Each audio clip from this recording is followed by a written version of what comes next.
Hey guys, Bobby Hughes here with Heritage Pride Custom Firearms in the Heritage Pride Homestead, and starting a new video series today.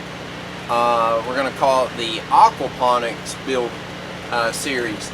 So I'll probably do it sort of like the hydroponic series that we did with the rail system and the strawberries, and do vlog entries for different things. So as we go, we'll just do vlog entries, and that way it's easy to continue the vlogs after the system is completed, and show updates and progress and things like that, and that way you know it's a part of that playlist or that same series. So I started working on the aquaponics system today, basically just building the table or the stand for the grow beds, or what will be the grow beds. So let me grab the camera, I'll come in a little bit closer and show you guys the finished grow bed table. Alright, so here's the table, and this table has 5 bays in it, and each bay will grow, or will hold, a grow bed for the aquaponics system.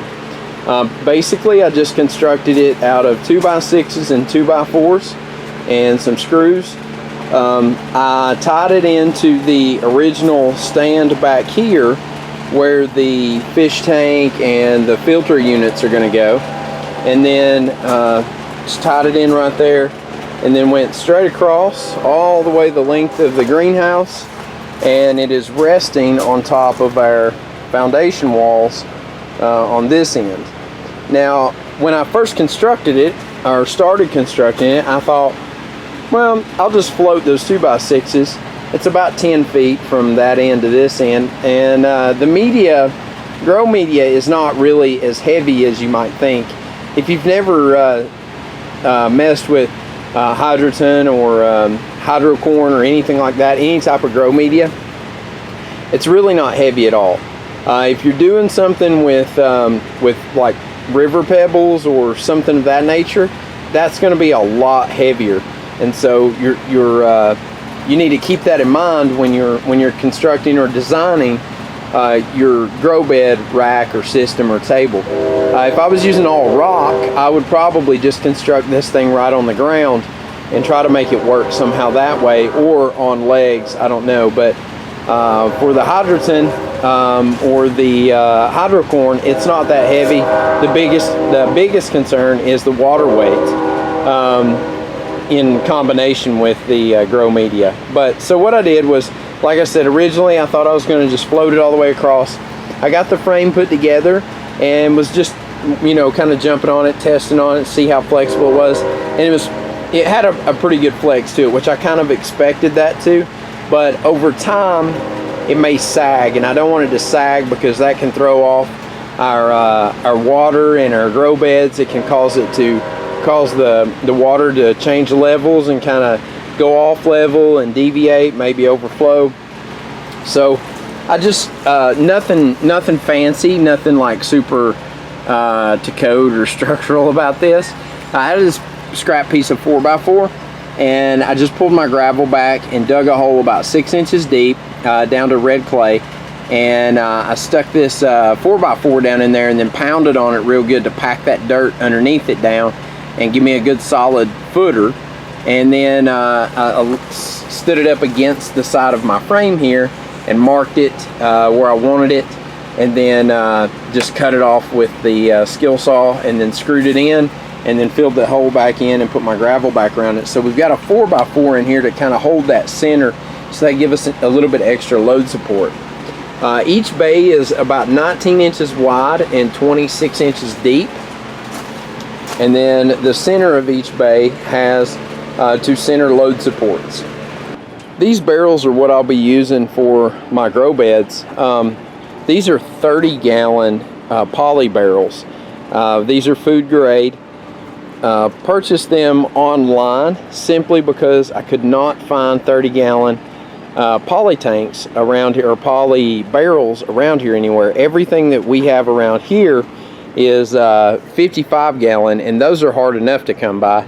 So I opted to buy and pay a little bit extra shipping to get these 30-gallon barrels. Now the reason why I went with 30-gallon is two reasons. One, space inside my greenhouse. I wanted them to be shorter.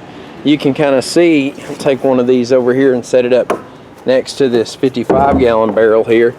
And you can see the height difference there. So I've saved myself about 8 inches in my greenhouse because I'm limited on, for this configuration, on how deep my beds can be.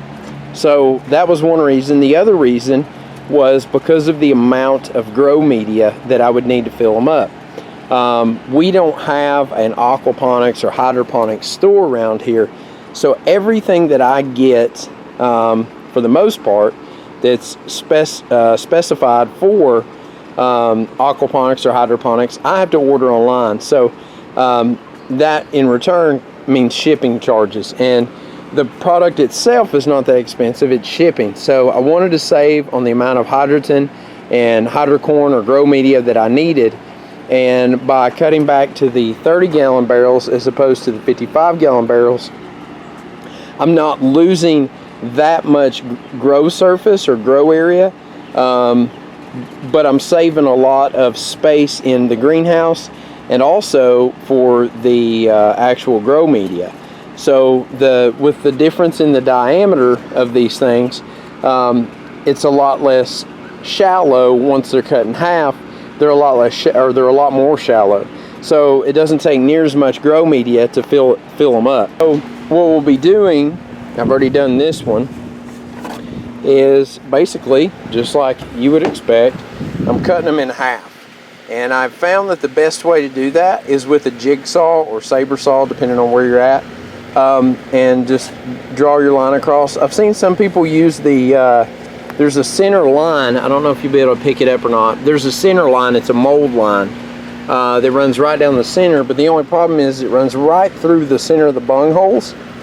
And so if I cut it off like that, the front is going to have like a half a bung hole on either end, and I don't know, I just didn't like that. So I went with marking it out with the square and cutting it that way. So this is how these install. They just slide right between the inner bay here, and you can see right there on the front they butt up to the lip there, and then they're resting on those center supports in the bottom. Now what I'm going to do is, there's going to be these will be ebb and flow beds or flood and drain beds. So we'll have our auto siphon in the center of it here, and I've spaced out those center supports enough that I can put that bulkhead in that auto siphon right in the center of it, and still have clearance to run my piping and all that down below.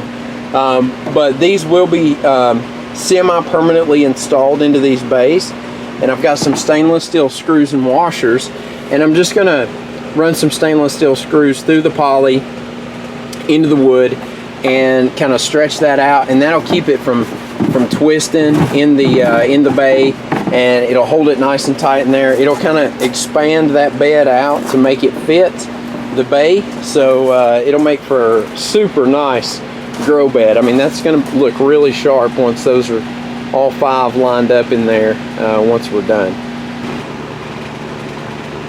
So I actually had a little bit of space left over down here on the end, and in all reality, I really have enough space to put another grow bed in here if I wanted to, but my greenhouse is so small, I need as much extra nook and cranny space as I can get.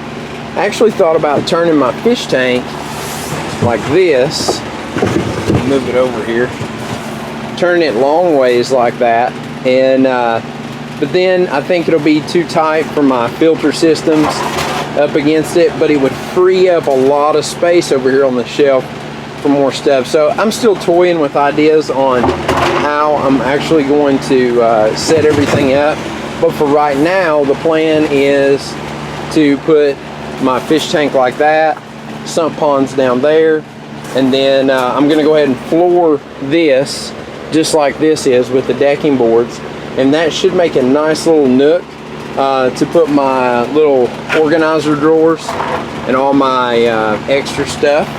and kind of stick it over there, maybe build a shelf over top of it and have somewhere to store some stuff, because that's stuff that I need out here. I could put it in the house, but just wouldn't be feasible to run back and forth to the house to get it, so I want to try to keep it all handy. But anyway guys, so yeah, that's it. That's the grow bed, or the grow bed table, the rack for the grow beds. It went pretty smooth. It took me about 2 hours to throw it all together, and I've probably got I had a bunch of scrap 2x4s, so I really only had to buy the 2x6s. Alright guys, so that's it for this video. Just want to do a little video on the Aquaponics grow bed table or bench, or whatever you want to call it, rack, whatever. So you guys could see kind of where I was going with it and how everything was going to go in here. Very simple construction. The biggest thing is just laying everything out. You know, you can never go into something without some sort of plan. You always need to plan for everything, or you'll end up spending a lot more money and time tearing it out and rebuilding it and trying to piece it together and everything like that. So I basically just came in here, I measured how much space that I had available, and then drew something up on paper and figured out all my measurements and all that stuff before I started working on it. And it went together really easy, exactly how I planned, and it looks like it's going to work out good for our grow beds. So anyway, this will be vlog 1 for the aquaponics system, and we'll continue the vlogs just like we're doing with the hydroponics system. So if you haven't seen the hydroponics videos for the hydroponic strawberries, go check out that playlist. I'll put it in the suggested playlists up here, suggested videos.